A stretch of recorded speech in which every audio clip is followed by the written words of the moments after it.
Thirstywater's Bible in a Year presents the New American Standard Bible, 1995 edition. Day 1, Genesis chapters 1 through 3. Genesis chapter 1. The Creation. In the beginning, God created the heavens and the earth. The earth was formless and void, and darkness was over the surface of the deep, and the Spirit of God was moving over the surface of the waters. Then God said, "Let there be light," and there was light. God saw that the light was good, and God separated the light from the darkness. God called the light day, and the darkness he called night. And there was evening, and there was morning, one day. Then God said, "Let there be an expanse in the midst of the waters, and let it separate the waters from the waters." God made the expanse, and separated the waters which were below the expanse from the waters which were above the expanse, and it was so. God called the expanse heaven, and there was evening, and there was morning, a second day. Then God said, "Let the waters below the heavens be gathered into one place, and let the dry land appear," and it was so. God called the dry land earth, and the gathering of the waters he called seas, and God saw that it was good. Then God said, "Let the earth sprout vegetation, plants yielding seed, and fruit trees on the earth bearing fruit after their kind with seed in them," and it was so. The earth brought forth vegetation, plants yielding seed after their kind, and trees bearing fruit with seed in them after their kind. And God saw that it was good. There was evening, and there was morning, a third day. Then God said, "Let there be lights in the expanse of the heavens to separate the day from the night, and let them be for signs and for seasons, and for days and years, and let them be for lights in the expanse of the heavens to give light on the earth." And it was so. God made the two great lights, the greater light to govern the day, and the lesser light to govern the night. He made the stars also.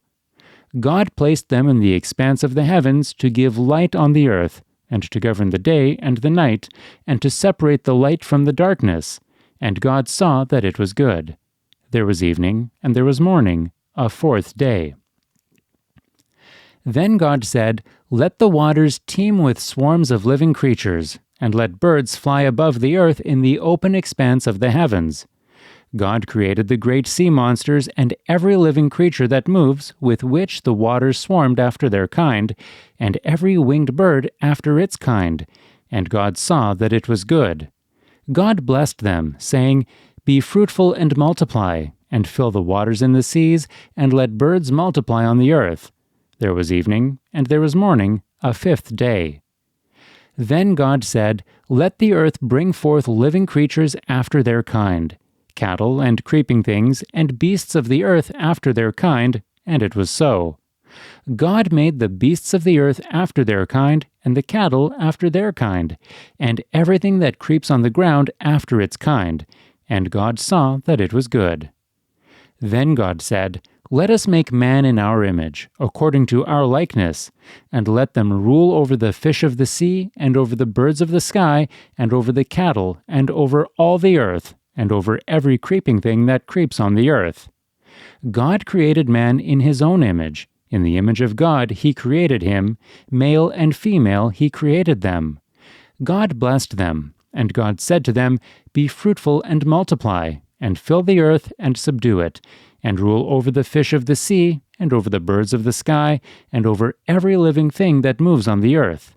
Then God said, "Behold, I have given you every plant yielding seed that is on the surface of all the earth, and every tree which has fruit yielding seed. It shall be food for you. And to every beast of the earth, and to every bird of the sky, and to everything that moves on the earth which has life, I have given every green plant for food." And it was so. God saw all that he had made, and behold, it was very good.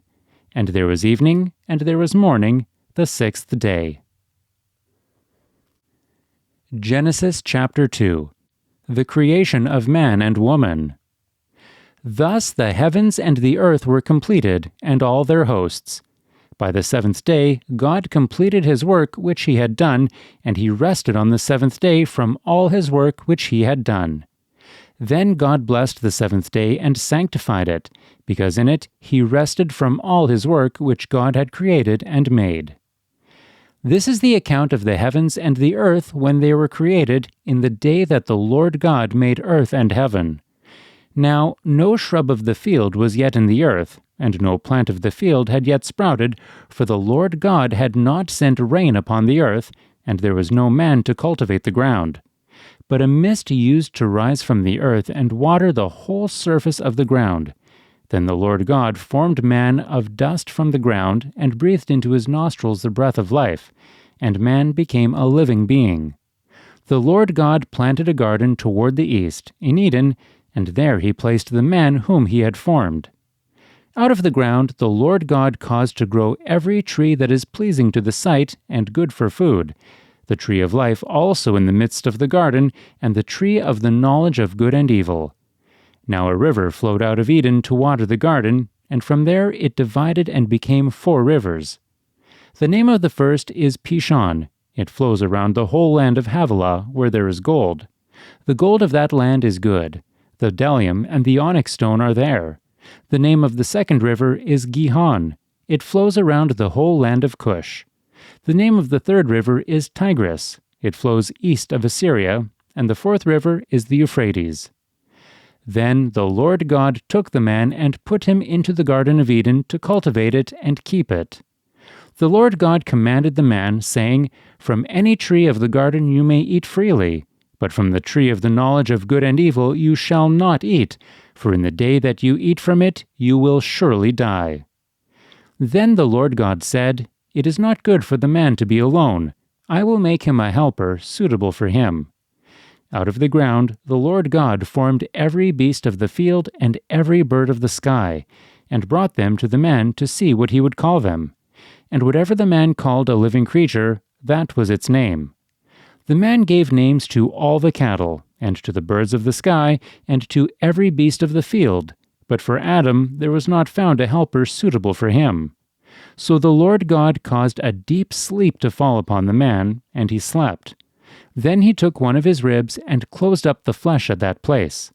The Lord God fashioned into a woman the rib which he had taken from the man, and brought her to the man. The man said, "This is now bone of my bones and flesh of my flesh. She shall be called woman, because she was taken out of man. For this reason a man shall leave his father and his mother, and be joined to his wife, and they shall become one flesh. And the man and his wife were both naked, and were not ashamed." Genesis chapter 3. The Fall of Man. Now the serpent was more crafty than any beast of the field which the Lord God had made. And he said to the woman, "Indeed, has God said, 'You shall not eat from any tree of the garden'?" The woman said to the serpent, "From the fruit of the trees of the garden we may eat, but from the fruit of the tree which is in the middle of the garden, God has said, 'You shall not eat from it or touch it, or you will die.'" The serpent said to the woman, "You surely will not die, for God knows that in the day you eat from it, your eyes will be opened, and you will be like God, knowing good and evil." When the woman saw that the tree was good for food, and that it was a delight to the eyes, and that the tree was desirable to make one wise, she took from its fruit and ate. And she gave also to her husband with her, and he ate. Then the eyes of both of them were opened, and they knew that they were naked, and they sewed fig leaves together, and made themselves loin coverings. They heard the sound of the Lord God walking in the garden in the cool of the day, and the man and his wife hid themselves from the presence of the Lord God among the trees of the garden. Then the Lord God called to the man and said to him, "Where are you?" He said, "I heard the sound of you in the garden, and I was afraid because I was naked, so I hid myself." And he said, "Who told you that you were naked? Have you eaten from the tree of which I commanded you not to eat?" The man said, "The woman whom you gave to be with me, she gave me from the tree, and I ate." Then the Lord God said to the woman, "What is this you have done?" And the woman said, "The serpent deceived me, and I ate." The Lord God said to the serpent, "Because you have done this, cursed are you more than all cattle, and more than every beast of the field. On your belly you will go, and dust you will eat all the days of your life. And I will put enmity between you and the woman, and between your seed and her seed. He shall bruise you on the head, and you shall bruise him on the heel." To the woman he said, "I will greatly multiply your pain in childbirth. In pain you will bring forth children, yet your desire will be for your husband, and he will rule over you." Then to Adam he said, "Because you have listened to the voice of your wife, and have eaten from the tree about which I commanded you, saying, 'You shall not eat from it,' cursed is the ground because of you. In toil you will eat of it all the days of your life. Both thorns and thistles it shall grow for you, and you will eat the plants of the field. By the sweat of your face you will eat bread, till you return to the ground, because from it you were taken, for you are dust, and to dust you shall return." Now the man called his wife's name Eve, because she was the mother of all the living. The Lord God made garments of skin for Adam and his wife, and clothed them. Then the Lord God said, "Behold, the man has become like one of us, knowing good and evil. And now he might stretch out his hand and take also from the tree of life, and eat and live forever." Therefore the Lord God sent him out from the Garden of Eden to cultivate the ground from which he was taken. So he drove the man out, and at the east of the Garden of Eden he stationed the cherubim and the flaming sword which turned every direction to guard the way to the tree of life.